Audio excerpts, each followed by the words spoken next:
In 3 weeks, I was supposed to marry the love of my life.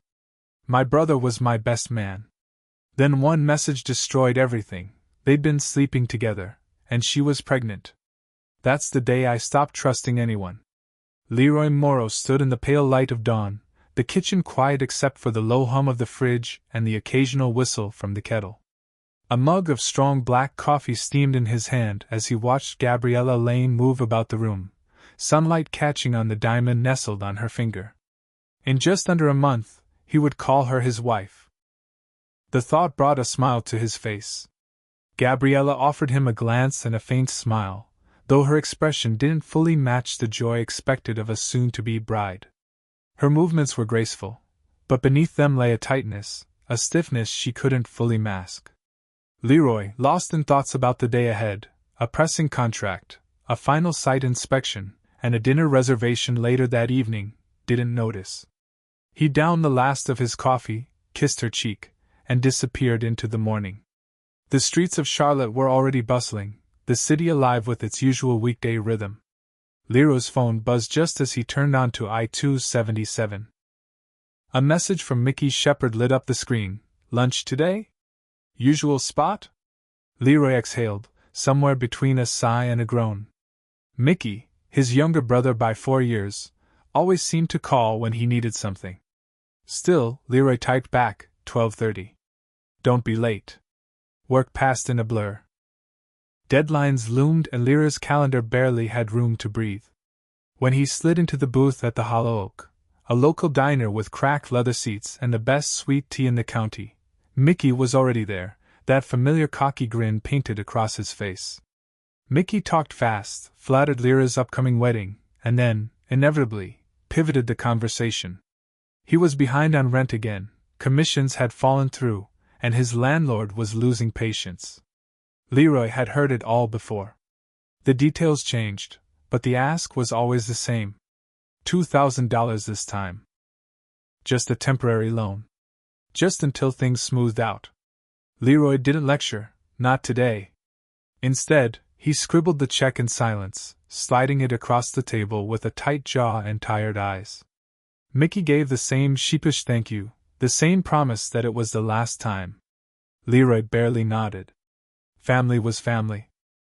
Weeks passed in a rush of preparations and tasks. The engagement party, held at their parents' countryside property in Asheville, was warm and buzzing with laughter. Strings of lights cast a golden glow over the backyard, where guests chatted over grilled ribs and cold wine. Leroy stood near the drink station, watching Gabriella float from group to group. His father, Don Harper, appeared beside him, eyes following Gabriella's silhouette. "She's a catch," Don said. "You did well, son." Leroy nodded, pride swelling in his chest. His mother, Margaret, soon enveloped him in one of her trademark hugs, all perfume and emotion. "My boy's all grown up," she said, her voice catching. Leroy laughed gently. Their warmth grounded him. As the night stretched on, the mood remained light until Mickey raised his glass, calling for attention. Standing under a sycamore tree, he launched into a speech about brotherhood and love, about how Leroy had always been his rock. He toasted to Leroy and Gabriella, to enduring love and new beginnings. There was a flicker of unease in Gabriella's face, but Leroy missed it. He embraced Mickey tightly, grateful for the gesture. If only he'd looked closer. Charlotte's skyline faded behind him as Leroy drove home from the party. A feeling lingered, like a shadow he couldn't name. But he chalked it up to stress and anticipation. He didn't know the storm was already gathering. Not yet. The morning sun hadn't fully risen when Leroy Morrow's world came crashing down. The message arrived in silence, a notification from an unknown number lighting up his phone just as he stepped out of the shower. Still wrapped in a towel, he opened it without much thought. What followed knocked the air from his lungs. A series of images, some grainy, others painfully clear, and a video. Gabriella Lane. Mickey Shepard. Together. Intimate. The time stamps told him it wasn't old news. These were fresh wounds. Some dated only days ago, others stretching back months. Leroy dropped the phone. The silence of the house seemed to grow louder. His heart pounded, his limbs trembled, and for the first time in years, he didn't know what to do next. When Gabriella entered the kitchen minutes later, rubbing sleep from her eyes, she found him waiting. His expression was unreadable. No coffee brewed, no familiar scent of toast, just stillness. He didn't speak.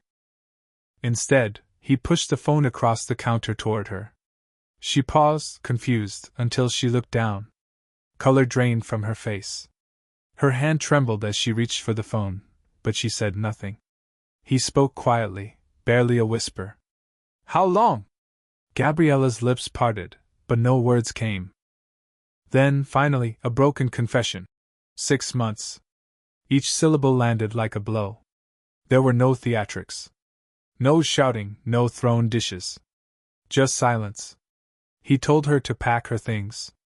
She cried, begged, denied. Then she confessed. Then she lied again. The circle spun until it collapsed into exhaustion. And then she said it, the final nail: she was pregnant. And she didn't know whose it was. Leroy stared at the floor, then at her. There was nothing left in him to break. Only emptiness. He told her to leave. Tonight. No arguments. No explanations. The wedding was off. They were finished. Once she disappeared into the guest room to gather her belongings, Leroy sat at the kitchen table in the dim light. His coffee remained untouched. 1 hour later, he stood outside his childhood home. The Harper residence, nestled in the outskirts of Asheville, looked unchanged. But inside, everything would shift. Don Harper answered the door. One look at Lyra's face, and he knew something was wrong. Margaret was already rising from the sofa, worry etched on her features. "It's Mickey," Leroy said, his voice flat. "We need to talk." Mickey arrived soon after, casual as always, unaware of the storm waiting behind the door. He didn't make it 2 steps into the living room before Lyra's fist connected with his jaw. The crash echoed. Don and Margaret rushed to separate them, but Leroy wasn't finished. He shouted, cursed, shoved his brother against the wall. Years of resentment poured out. "You slept with her!" he roared. "You destroyed everything!" Mickey, blood trickling from his lip, offered nothing but a smirk. "She wanted something real," he muttered. "Didn't see it coming, huh?" That was all Leroy needed to hear. It took both parents to pull him away. Margaret was crying now. Don stood between his sons, shocked and silent. When the story came out in pieces, the affair, the pregnancy, the betrayal, Margaret collapsed onto the couch. Don stared at Leroy like he was speaking a foreign language. "Violence doesn't solve anything," Don finally said. "He's your brother." "No," Leroy replied. "Not anymore." Margaret's pleas followed him as he walked out. But nothing stuck. Not loyalty. Not blood. Not history. The drive back to Charlotte was quiet, but Leroy's mind screamed. The betrayal had gutted him, but it was the reaction of his family that burned deeper. They would forgive Mickey. Again. Just like every other time. That night, Leroy began packing. Not for a trip, for a departure. He didn't know exactly where he was headed yet, but he knew this: he wouldn't stay. He couldn't. Everything familiar had turned toxic. Gabriella was gone. Mickey was a stranger in a brother's skin. His parents had chosen comfort over truth. Leroy Morrow was alone, and he would rebuild, on his own terms. 3 months had passed since Leroy Morrow vanished from Charlotte. He didn't leave behind a message or a trail, only a cancelled wedding, a gutted apartment, and silence. The mountains of eastern Tennessee now framed his solitude, a rented cabin on the outskirts of a town so small it barely appeared on maps. Each morning began the same. Coffee. A scan through engineering briefs. Conference calls with contractors who had no idea their lead designer was living off-grid. He didn't want connection. He wanted isolation, the kind that dulled grief and quieted rage. But the rage never left. It simmered beneath his skin like a low, constant fever. One late afternoon, as fog clung to the pines outside, Lyra's inbox pinged. The subject line read, Mickey Shepard, Internal Transactions Confidential. The sender was anonymous. He hesitated. Then opened it. Dozens of attachments followed: transaction reports, manipulated commission data, fabricated client signatures. Mickey's name appeared again and again. Leroy absorbed each detail, realizing someone had handed him ammunition, crafted specifically for maximum impact. It took a week to cross-reference and confirm. Leroy didn't rush. This wasn't about impulse. It was about precision and the cold satisfaction of justice. He created a new email under a fabricated name and sent the files to the HR department and board of directors at the firm where Mickey still worked. Within 5 days, the outcome arrived in whispers: Mickey Shepard had been terminated. A fraud investigation had begun. His reputation was in ruins. Leroy stared at the final confirmation. There was no elation, only a grim acknowledgement. The balance had shifted. A small part of the debt had been repaid. Still, the question that had haunted him remained: who had sent the original evidence, the photos, the video, the undeniable truth? He knew it wasn't Gabriella. She had disappeared into silence. And Mickey was too arrogant to ruin himself. The list of potential sources was short, but one name stood out in sharp relief: Ruby Sinclair. Once entangled with Mickey, Ruby had nearly married him before Gabriella entered the picture and rewrote their futures. The split had been brutal. Leroy remembered the fallout: quiet tears behind closed doors, the abrupt end to invitations, her disappearance from family events. He found her number buried in an old archive and sent a brief message suggesting a meeting. The reply was prompt, emotionless: a time and place. The next day, Ruby arrived first, seated by the window in a cafe that smelled of cinnamon and old wood. Her posture was calm, her eyes unreadable. Her appearance had changed: shorter hair, cooler presence, but her gaze held the same quiet strength. There were no greetings. No catch-ups. Leroy addressed the unspoken. He asked if she had sent the files. She didn't deny it. She didn't confirm it either. But her gaze made words unnecessary. She stirred her tea with measured precision, then simply remarked that some truths had a way of surfacing when the time was right. No apology, no regret, just clarity. Leroy listened in silence. Her motives didn't surprise him. Pain had sculpted her the same way it had reshaped him. What she did wasn't about vengeance alone. It was about reclaiming a piece of herself. They parted without ceremony. Two survivors of the same wreckage, each walking in opposite directions. No bitterness. No connection. Back in his cabin, Leroy sat by the window, watching the first snow settle over the pines.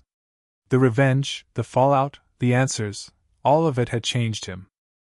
He didn't mourn who he used to be. That man had believed in trust without question, in family without boundaries. That man was gone. What remained was sharper, colder, more aware. Betrayal had a price, and Leroy had paid it. In return, he had taken something back: control. Snowmelt dripped from the eaves of the cabin as the first signs of spring pushed against the frozen ground. Leroy Morrow had become a creature of routine: work, isolation, silence. Yet beneath that routine pulsed a restless energy, the residue of unfinished business. Gabriella Lane had not disappeared completely. Her number remained blocked, but messages occasionally slipped through, forwarded by old contacts, seen in missed calls from unknown numbers. Then came one that Leroy didn't expect, a voicemail, routed through a mutual friend, containing her voice. Soft, cracked, desperate. She was in her final trimester. Alone. Mickey had vanished. Leroy listened to it twice, his expression unreadable. Gabriella's words trembled as she admitted uncertainty. The child might be his. She was asking for a paternity test. Not forgiveness. Not reconciliation. Just truth. The cabin felt colder that night. The fire crackled untouched. Leroy sat in the dark, considering what it meant to become a father under these circumstances. Or worse, to find out the child wasn't his at all, just another reminder of betrayal carved into flesh. He didn't respond. Not immediately. Instead, he turned his attention back to Mickey. News filtered in slowly, through a network of ex-colleagues and mutual acquaintances. Mickey was living with someone new now, a wealthy woman named Celeste Durant. High-rise apartment. Socialite circles. He hadn't changed, only upgraded his leeching. It was a reminder, some people didn't collapse after ruining others, they adapted. And that, Leroy decided, was unacceptable. He crafted the trap slowly. A message left on Mickey's voicemail, warm and conciliatory. A tone of brotherhood. A request to talk things through. The bait was simple: forgiveness. The promise of closure. A place. A time. Leroy also whispered carefully chosen words into the ears of those connected to Mickey, former co-workers, a cousin still loyal to both sides. He knew word would travel fast. The meeting would not be private. That was the point. The Rusted Nail, an unassuming bar tucked in a quiet corner of Atlanta, became the stage. Leroy arrived early. His posture calm, drink untouched. The bar slowly filled with familiar shadows, faces from the past, drawn by curiosity and rumor. When Mickey entered, his smile faltered at the sight of the audience. But he sat anyway. As if pretending long enough would make it real. Leroy said little at first. He let silence do the work. Then, when the moment was right, he spoke, quietly, coldly, recounting every fracture, every knife in the back. Not for pity. For documentation. For the record. He didn't raise his voice. He didn't need to. The weight of truth was louder than rage. Mickey's face changed slowly, from arrogance to discomfort, then to panic. He tried to respond, but Leroy cut him off with the facts: the affair, the pregnancy, the betrayal, the fraud. All of it. And now, the life he had built atop that wreckage, exposed. By the time Mickey realized what was happening, it was too late. Whispers turned to stares. His allies turned to ghosts. And Leroy, having orchestrated the collapse with surgical precision, stood to leave. He offered no farewell. Only a look, not of hatred, but of dismissal. As if Mickey was no longer a villain, but a footnote. That night, Leroy didn't celebrate. There was no victory dance. Only quiet. Only space. The next day, he met Ruby Sinclair again. Not for plotting. Not for revenge. Just for answers. She confirmed what he already knew: she had sent the photos.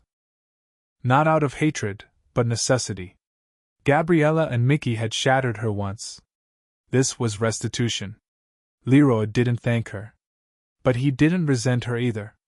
There was a strange equilibrium now. He had returned fire with fire, and the field lay scorched. The child, Gabriella's final thread, still remained. But Leroy had made a decision, one rooted not in anger, but clarity. He would take the test. He would face whatever truth followed. Not for Gabriella. Not for redemption. But because control, once taken, must be held with steady hands. The paternity test arrived in a manila envelope, unmarked except for Leroy Morrow's name printed cleanly across the front. He waited an hour before opening it. When he finally did, he felt nothing, just the quiet confirmation of what he had already suspected. The child wasn't his. There was no anger. No grief. Just a quiet release, as if a chain had been unfastened from around his neck. He blocked Gabriella Lane's number for the final time. Rumors of Mickey Shepard's downfall continued to circulate. Celeste Durant had learned the truth, about the affair, the fraud, the lies. She cast Mickey out of her life as swiftly as he had entered it. Now he drifted, unemployed, with his name blacklisted in most circles that once welcomed him. Leroy watched from afar. Not out of spite, but closure. He didn't want revenge anymore. He wanted distance. And then, 6 months later, a call came through, an unknown number. For reasons he couldn't explain, Leroy answered. It was Mickey. His voice was thinner, stripped of the bravado that once filled it. He said they needed to talk. He sounded like a man who had finally run out of places to hide. Leroy agreed. One last time. Not to reconcile. Not to forgive. Just to finish it. They met at a small park near the neighborhood where they'd grown up, a neutral ground steeped in old memories now overgrown with silence. Mickey looked weathered. Paler. Older. His clothes hung looser. He apologized, sincerely, shakily. Said he didn't know why he'd done it. Claimed he hated himself more than Leroy ever could. Leroy didn't respond right away. He let Mickey speak, let him empty the desperation from his lungs. And when it was quiet again, Leroy looked him in the eyes and told him the truth. He didn't hate him. That would require energy. He didn't forgive him. That would imply healing. He simply no longer recognized him. And more importantly, he no longer needed him. That was the end. The next morning, Leroy met Ruby Sinclair for the final time. The weather had turned, summer threatening its approach. She asked what he planned to do next. He told her he was leaving Atlanta. For good. A new job in Seattle, the kind of opportunity he once would have celebrated with family. Now, he would face it alone.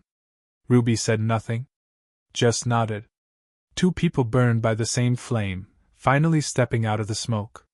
Leroy's last night in the city was quiet. He packed what little he had kept, locked the door to the apartment, and stepped into the dark. No farewell letters. No backward glances. As he drove, the skyline shrank in the mirror, becoming part of a chapter he no longer belonged to. He thought of Gabriella, of the child who would grow up surrounded by lies. He thought of Mickey, now untethered from every lifeline. He thought of his parents, who had chosen silence over confrontation. He felt no desire to reconnect. No weight of obligation. Only clarity. Forgiveness, he had realized, was a romantic notion. But some wounds didn't require healing, they required severing. And some victories didn't come with applause, only the quiet assurance that you'd survived. Leroy Morrow didn't rebuild the life he once had. He built something new. And this time, no one would be close enough to destroy it.